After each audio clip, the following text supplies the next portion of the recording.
Welcome lovers, welcome to physics lover YouTube channel. Application of derivatives में आज हम next topic पढ़ेंगे, that is tangent और normal. ठीक है, देखिए हम स्टार्ट करते हैं अब टेंजेंट और नॉर्मल। उससे पहले मैं आपसे एक सवाल करना चाहता हूँ। क्या ये आपको पता है कि what is the equation of straight line? Straight line की इक्वेशन क्या होती है? तो वो आपको पता होना चाहिए। तो स्ट्रेट लाइन की इक्वेशन हमने 11th क्लास में पढ़ी थी, वो पढ़ी थी y is equal to m x plus c, जहाँ पर m आपको बताया गया था ये क्या होता है, स्लोप होता है। ये आपको पढ़ाया गया है। टेंजेंट सॉरी स्ट्रेट लाइन की इक्वेशन क्या होती है, y is equal to m x plus c, जहाँ पर m स्लोप होता है। और m को आप क्या लिख सकते हैं, टेन थीटा भी लिख सकते हैं। और थीटा जो है यहाँ पर, है ना, m को क्या लिख सकते हैं आप, टेन थीटा भी लिख सकते हैं। जहाँ पर थीटा, जहाँ पर जो थीटा है वो क्या होता है, angle, angle measured from positive x axis, है ना, पॉजिटिव एक्स एक्सिस से मेजर किया गया, फ्रॉम पॉजिटिव एक्स एक्सिस से मेजर किया गया एंगल।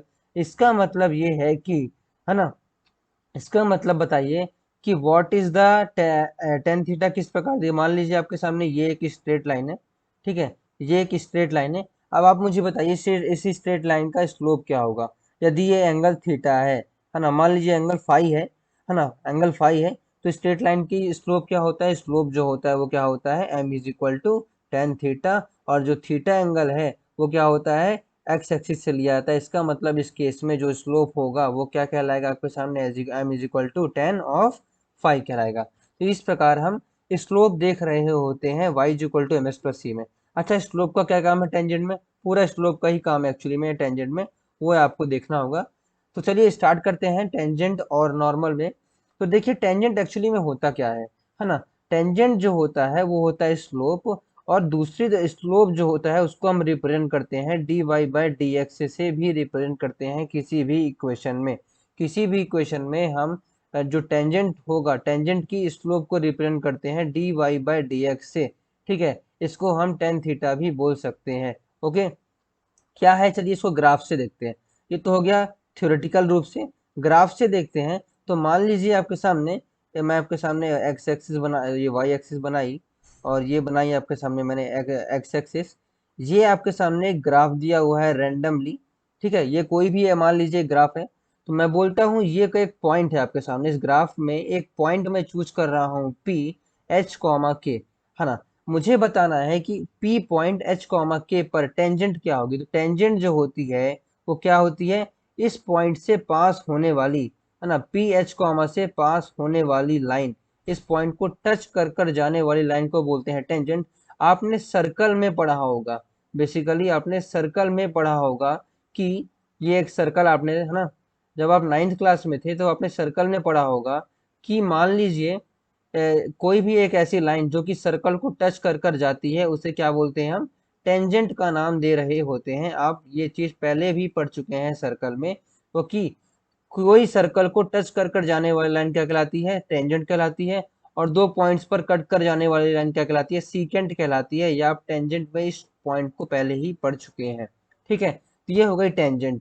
ठीक है, टेंजेंट आपको समझ में आ गया होगा कि भाई टेंजेंट किसे बोलते हैं। अब देखिए हम जानते हैं नॉर्मल क्या होता है। तो क्या है एक्चुअली में नॉर्मल, नॉर्मल, नॉर्मल आप लिख सकते हैं यहाँ पर अपने इंफॉर्मेशन के लिए। नॉर्मल जो होता है, line perpendicular to tangent, line perpendicular to tangent, tangent के परपेंडिकुलर वाली लाइन को नॉर्मल बोलते हैं। इसका मतलब ये है कि यदि पी एच कॉमा के पर ये वाली लाइन आपके सामने टेंजेंट है, तो बताइए पी एच कॉमा के पर हमारे सामने नॉर्मल क्या होगा। तो टेंजेंट के परपेंडिकुलर ड्रॉ कर देंगे एक लाइन, है ना, टेंजेंट के परपेंडिकुलर एक लाइन ड्रॉ करेंगे उसी ही पॉइंट पर। परपेंडिकुलर का मतलब ये एंगल क्या होना चाहिए आपके सामने, 90 डिग्री का एंगल होना चाहिए। इसका मतलब ये क्या कहलाएगा आपके सामने, नॉर्मल कहलाएगा इन द ग्राफ, है ना, in the graph at a point P H comma के। तो टेंजेंट क्या है, नॉर्मल क्या है, ये तो चीजें हम समझ लिए। टेंजेंट और नॉर्मल को ध्यान और अच्छे से समझने देंगे, समझ में आपको आ गया है। इसके कॉन्सेप्ट को और अच्छे से जानने के लिए इसके क्वेश्चंस को हम करेंगे। क्वेश्चंस का देखते हैं अब हम क्वेश्चंस टेंजेंट में। तो देखिए सबसे पहले आपका क्वेश्चन दिया हुआ है, find the slope of tangent to the curve. ठीक है, हमें क्या निकालना है, सबसे पहले निकालना है स्लोप निकालना है ना, ठीक है। Find the slope of tangent to the curve, देखिए कर्व भी दिया हुआ है y is equal to X cube minus X. Slope निकालने के लिए क्या करना होगा, तो आप यहाँ पर कोने में लिख लीजिए, जब कभी भी बोलेगा स्लोप निकालने की बात करेगा तो आपको क्या करना है, dy बाई डी करना है, और जिस पॉइंट पर बोल रहा है वो पॉइंट की वैल्यू रख देनी है। स्लोप निकालने के लिए केवल आपको इतना ही करना होगा। चलिए स्टार्ट करते हैं इस क्वेश्चन के लिए। तो आपको सबसे पहले दिया हुआ है आपके सामने y is equal to X cube minus X, है ना। ये आपके सामने दिया है एक कर्व, हमें क्या करना है स्लोप निकालने के लिए dy बाई डी करना है, कर देते हैं। dy बाई डी करेंगे तो क्या आएगा यहाँ से, अच्छा एक्स क्यूब माइनस एक्स का डिफ्रेंशिएशन क्या होगा, एक्स क्यूब माइनस एक्स का अवकलन होता है 3x² माइनस एक्स का डिफ्रेंशिएशन 1 हो जाएगा। डिफ्रेंशिएशन निकाल लिया। अब हमें क्या करना है, हमें निकालना है स्लोप। स्लोप निकालने क्या करते हैं, dy बाई डी निकाल कर जिस पॉइंट पर पूछ रहा है वो पॉइंट रख देते, तो x इक्वल टू 2 पर रख दीजिए। यहाँ पर x इक्वल टू 2 पर रखेंगे तो ये हो जाएगा 2 का स्क्वायर माइनस 1, है ना। ये क्या हो जाएगा आपके सामने 12 minus 1 is equal to 1, sorry 11। यहाँ से आपके सामने आ गई स्लोप, है ना। आप देखिए आप हेंस में क्या लिखेंगे, यहाँ से आप लिख सकते हैं hence the slope of tangent to the given curve at x equal to 2 is m equal to 11। तो ये आपके सामने था स्लोप ऑफ द टेंजेंट निकालने का एक तरीका। याद रखिएगा स्लोप निकालने के लिए क्या करते हैं, dy बाई डी करके जो जिस भी पॉइंट पर बोल रहा है वो पॉइंट रख देते हैं। ये आपको याद रखना है स्लोप निकालने का तरीका। देखिए अब मूव ऑन करते हैं नेक्स्ट क्वेश्चन की ओर। नेक्स्ट क्वेश्चन आपके सामने दिया है, find the equation of all the line having slope. हमें वो सभी की सभी लाइन निकालनी है जिसका स्लोप क्या है, x इक्वल टू 2 है, ठीक है। Being tangent to the curve, देखिए हमें क्या करना है, वो सभी लाइन की इक्वेशन बतानी है जिनका स्लोप 2 है। अच्छा वो लाइनें कैसी हैं, वो लाइनें जो है वो टेंजेंट है। टेंजेंट है किसके साथ, किसकी टेंजेंट है ना, y is equal to X divide by X cube plus 3। हमने क्वेश्चन पढ़ा, क्वेश्चन से हमें तीन चीजें पता चली। तीन चीजें क्या पता चली, तीन चीजों में से पहली चीज हमें बोला उसने, हमें इक्वेशन निकालना है ना, ऐसी लाइनों का जिसका स्लोप क्या है 2 है। दूसरी चीज क्या बोला उसने, दूसरी चीज बोला कि वो लाइनें क्या होनी चाहिए, बेसिकली टेंजेंट होनी चाहिए, ठीक है। तीसरा हमें क्या दिया है, कर्व दिया हुआ है। चलिए इसको हम करते हैं। तो आपके सामने इसको करने का जो सबसे बेसिक तरीका होगा वो क्या होगा कि स्लोप, देखिए स्लोप दिया हुआ है इसका मतलब हमें m दिया हुआ है, m दिया है इसका मतलब dy बाई डी दिया है। हमें यहाँ पर वो m देखे रखा है, 2 देखे रखा है। m का मतलब क्या होता है, dy बाई डी दे के रखा है। इसका मतलब dy बाई डी यहाँ से फाइंड आउट कर सकते हो। चलिए फाइंड आउट करते हैं dy बाई डी। तो यहाँ से आप dy बाई डी करेंगे इस इक्वेशन में, तो आपके सामने बन जाएगा dy by D plus 2 divide by x plus 3 का डिफ्रेंशिएशन। ओके इसका कर देते हैं अब डिफ्रेंशिएशन। तो डिफ्रेंशिएशन क्या हो जाएगा, बेसिकली यहाँ से dy by D x plus, है ना, यहाँ से 2 कांस्टेंट है उसको बाहर निकाल लीजिए, एक्स क्यूब प्लस 3 का डिफ्रेंशिएशन क्या होगा, तो एक्स क्यूब प्लस 3 की पावर माइनस 1 बन जाएगा, ये हो जाएगा dy by D X is equal to 0, ठीक है। यहाँ से आप लिख सकते हैं dy by D X is equal to minus of X cube plus 3 का डिफ्रेंशिएशन होता है वो होता है -1। डिफ्रेंशिएशन के -1 इंटू एक्स प्लस 3 की होल पावर -1 मल्टीप्लाई में डिफ्रेंशिएशन करना पड़ेगा आपको x प्लस 3 का, वो हमने कर दिया। तो यहाँ से आपके सामने फाइनली जो dy बाई डी एक्स की वैल्यू आती है वो आती है minus minus will be plus, इसका मतलब 2। यहाँ से हो जाएगा x प्लस 3 की whole power -2, differentiation x plus 3 का वो होता है 1। तो यहाँ से आपके सामने finally dy by D X जिसकी वैल्यू क्वेश्चन में 2 दी है is equal to 2 1 upon X plus 3 का होल स्क्वायर आ रही है। तो इसका मतलब यहाँ से x प्लस 3 का होल स्क्वायर क्या आएगा, 1 बराबर आएगा। यहाँ से आप स्क्वायर तोड़ेंगे तो प्लस माइनस 1 आएगा। एक बार आप यदि प्लस लेंगे x इक्वल टू 1 यदि पॉजिटिव में लेंगे तो x की वैल्यू क्या आएगी, यदि आप क्या ले रहे हैं बेसिकली यहाँ पर +1 ले रहे हैं, तो +1 लेंगे तो x की वैल्यू क्या आएगी जल्दी बताइए, +1 लेंगे तो x की वैल्यू आएगी -2। और यदि यहाँ पे -1 लेंगे तो x की वैल्यू क्या आएगी आपके सामने -4 आ रही होगी, ठीक है। चलिए तो ये आपके सामने दो वैल्यूज आ गई x की। अब हमें क्या करना है, देखिए x की वैल्यूज आ गई, बहुत अच्छी बात है, x की वैल्यूज आ गई है, हम यहाँ से y की वैल्यूज भी निकाल सकते हैं। तो चलिए निकालते हैं x इक्वल टू 2 के करस्पॉन्डिंग y की वैल्यू क्या होगी, तो चलिए निकालिए। जब यहाँ आप इस इक्वेशन में x प्लस 3 का होल स्क्वायर यहाँ पे क्या रखते हैं, x इक्वल टू -2 के करस्पॉन्डिंग वैल्यू रखेंगे तो यहाँ से आएगा -2 + 3, इसका मतलब y की वैल्यू हो जाएगी -2। ठीक है, ये आपके सामने आ गई x = 2 के करस्पॉन्डिंग वैल्यू। अब x = 4 के करस्पॉन्डिंग निकालते हैं, तो x = 4 के करस्पॉन्डिंग देखिए यहाँ पे रखेंगे 2 डिवाइड बाय -4 + 3 = 0, तो यहाँ से वैल्यू आएगी y = 2। इसका मतलब ये है कि, है ना, ये जो आपके सामने कर्व दिया हुआ है y + 2 डिवाइड बाय x + 3, यहाँ पर दो पॉइंट होंगे। एक मान लीजिए आपके सामने x1 पॉइंट है जिसके कोऑर्डिनेट है -2, -2, है ना, और दूसरा पॉइंट क्या है आपके सामने -4, 2। ये दो एक ऐसे पॉइंट है, कोऑर्डिनेट होंगे जिनके करस्पॉन्डिंग स्लोप की वैल्यू क्या होगी, 2 होगी। अच्छा, अब आपको क्या निकालना है, एक्चुअली में इक्वेशन ऑफ लाइन निकालनी है। तो देखिए बहुत ही आसान है, आपको स्ट्रेट लाइन में पढ़ चुके हैं कि यदि आपके सामने पॉइंट, देखिए आपको सामने पॉइंट दिया है, स्लोप दिया है, इक्वेशन निकाल सकते हैं। कैसे निकालते हैं, देखिए y - y1, तो आपके -2 दिया तो यहाँ से हो जाएगा y + 2 = स्लोप 2 है x + 2। यहाँ से क्या आपके सामने ये आ गई, ये पहली इक्वेशन आ गई। ठीक है, दूसरी इक्वेशन क्या करेंगे, -4, 2 के करस्पॉन्डिंग, तो यहाँ हो जाएगा y - 2 slope into x - 4, x minus of -4।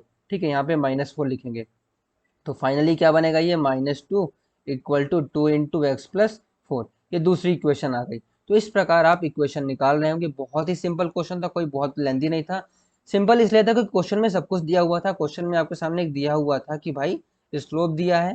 ठीक है, क्वेश्चन में आपके सामने स्लोप दिया हुआ था, फिर ये भी बताया स्लोप कौन सी है, टेंजेंट की स्लोप है, फिर हमें इक्वेशन भी दी हुई थी। तो हमने क्या किया भाई, स्लोप जो होता है एक्चुअली में वो dy/dx होता है। स्लोप क्या होता है, dy/dx होता है।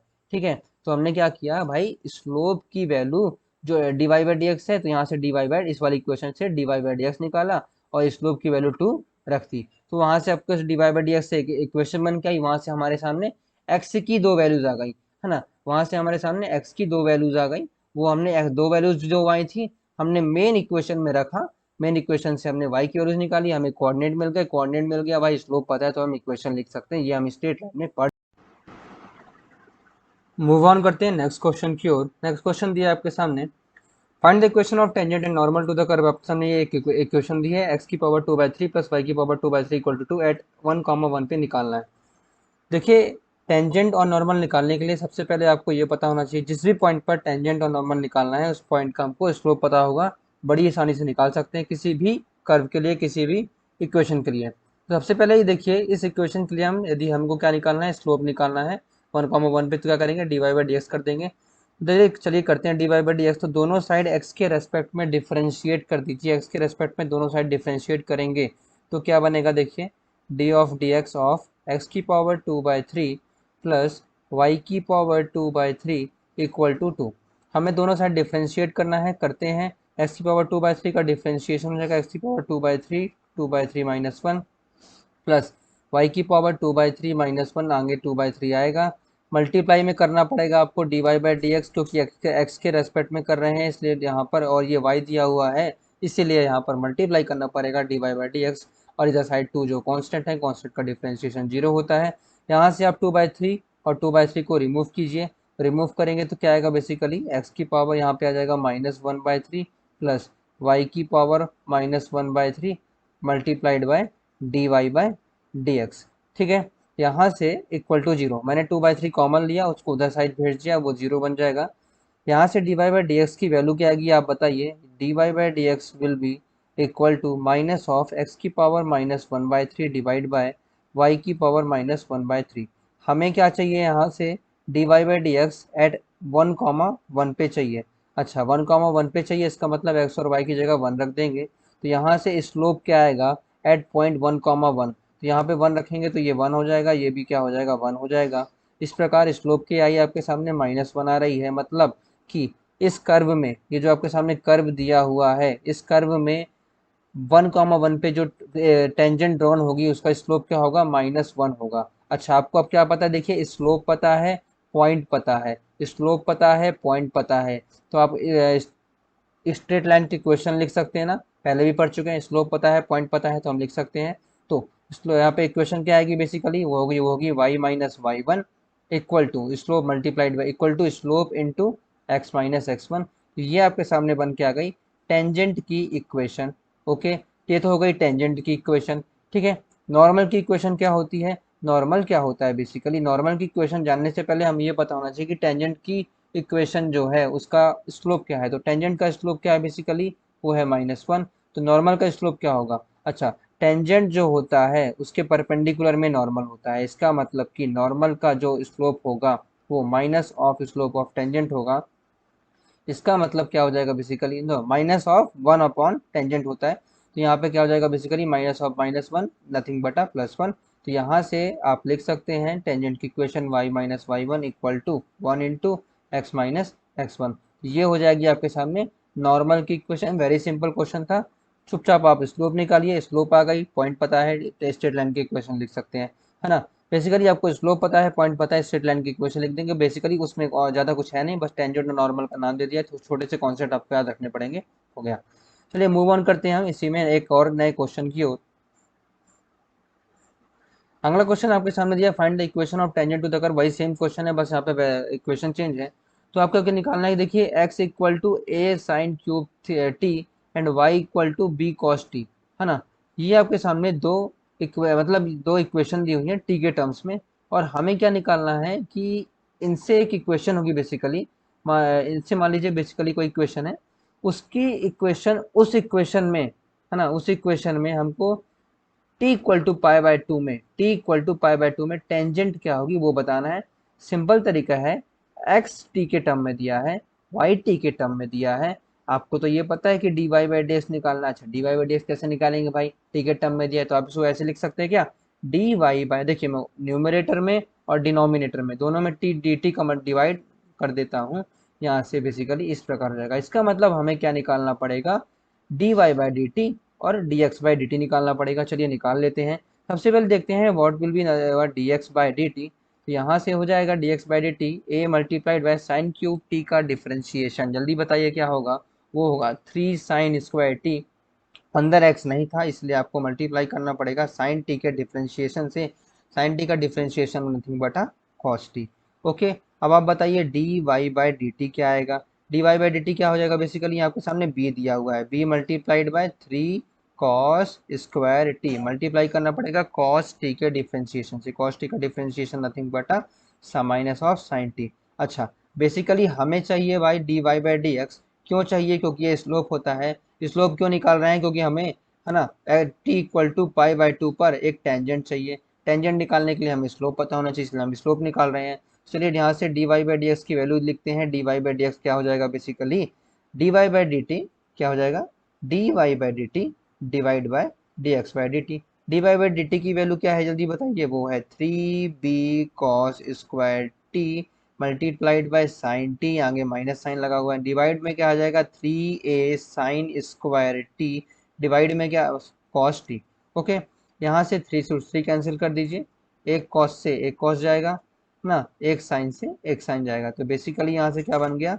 b अपॉन ए, है ना, cos T divide bye sine T. ठीक है, तो आपके सामने ये बन के आ गई D Y by D X की वैल्यू। माफ कीजिएगा हमें माइनस भी है। हमें किस पर चाहिए था? यहाँ पर पाई बाय टू पर वैल्यू चाहिए थी। तो बताइए D Y by D X की वैल्यू यहाँ से, है ना, कॉस पाई बाय टू क्या होता है? Cos pi by to divide by sine pi by to. तो क्या हो जाएगा basically? Cos pi by two is nothing बटा 0, साइन पाई बाय टू क्या होता है? 1। इसका मतलब D Y by D X की वैल्यू आई है 0। हमें क्या चाहिए, है ना, इस यहाँ पर मतलब t equal to pi by two पर स्लोप क्या आ रही है? वो 0 आ रही है। हमें क्या चाहिए? इक्वेशन ऑफ टेंजेंट चाहिए। तो यहाँ से t equal to pi by two पर आप इक्वेशन ऑफ टेंजेंट निकाल सकते हैं। यहाँ पर देखिए सबसे पहले t equal to pi by two पर x की वैल्यू क्या आएगी? x की वैल्यू आएगी बेसिकली यहाँ से साइन, देखिए ऐसे करिए आप, a equal to sine cube pi by two. यहाँ से देखिए पाई बाय टू पर साइन पाई बाय टू की वैल्यू क्या होती है? 1, मतलब x इक्वल टू a होगा। अच्छा, y इक्वल टू क्या होना चाहिए बेसिकली? y इक्वल टू होना चाहिए b, है ना। t equal to pi by two पर b की वैल्यू निकाली क्या आएगा? वो गया cos cube pi by two. Cos pi by two is nothing बटा 0। तो यहाँ से बेसिकली हमें a कॉमा 0 पर निकालना है। तो चलिए निकालते हैं। y minus zero equal to, है ना, स्लोप क्या है बेसिकली? 0 है, multiplied by X minus A. इसका मतलब ये है कि, है ना, T equal to pi by two पर स्लोप की वैल्यू क्या आएगी? वो आएगी बेसिकली सॉरी टेंजेंट की इक्वेशन क्या आएगी, y इक्वल टू 0। तो ये आपके सामने रहा इक्वेशन क्वेश्चन नंबर। एक और question in the tangent and normal में एक और क्वेश्चन देखते हैं। चलिए क्वेश्चन दिया आपके सामने, find the equation of normal to the curve. Question को सबसे पहले समझते हैं, हमें क्या निकालना है। एक कर्व दिया हुआ है ना, इस कर्व में है ना, इस कर्व में हमें क्या निकालना है, एक इक्वेशन ऑफ नॉर्मल निकालनी है। ऐसी नॉर्मल होगी वो जो कि पैरेलल होगी किसके, बताइए, है ना, A normal which is parallel to x plus 14y plus 4 equal to 0, है ना, इसके नॉर्मल होनी चाहिए। अच्छा सॉरी, इसके पैरेलल होनी चाहिए। तो बताइए कोई भी लाइन दूसरे लाइन के पैरेलल है, मतलब दो पैरेलल लाइन के बीच समानता क्या होती है, दो पैरेलल लाइन के बीच समानता ये होती है कि उनका स्लोप सेम होता है। इसका मतलब ये है कि, इसका मतलब क्या है बेसिकली, इसका मतलब ये है कि ये जो लाइन है x प्लस 14y प्लस 4, इसका जो स्लोप होगा वो इस नॉर्मल का भी स्लोप होकर आ रहा होगा। तो बताइए इसका स्लोप क्या होगा। तो इसको y is equal to m s plus c के फॉर्म में लिख लेते हैं। तो ये दिया हुआ है x plus 14y plus 4 is equal to 0।